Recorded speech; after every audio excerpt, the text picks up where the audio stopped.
এই যে আপনার ওই দিকের বক্স লাগানো হয়ে গেছে, রান্নাঘরের গ্রিল এইটা সাইডের, এটা পোস্টের সামনে।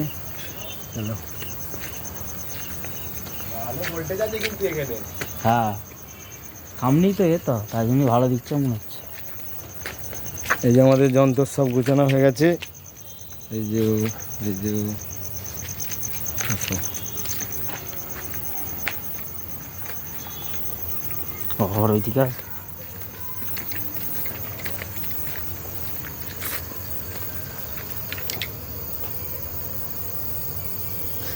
এই যে কি হলো, মরে যাচ্ছে, আমি ধরে আছি, আমাকে বললুম তো আমার কাছে ওই দুধারে বক্স, এইটা সিঁড়ির তলায়, এইটা সিঁড়ির ওপরে, সবই মোটামুটি হয়ে গেছে, সব কমপ্লিট। এই যে এই দুজন দেখবি আয় এখানে, কি হলো? তাড়াতাড়ি দেখবি আয়, দেখ কি অবস্থা হয়ে আছে, দেখ আমার হাতটা, আমি আর কি মারছি, দেখ এক সুতো ডিবা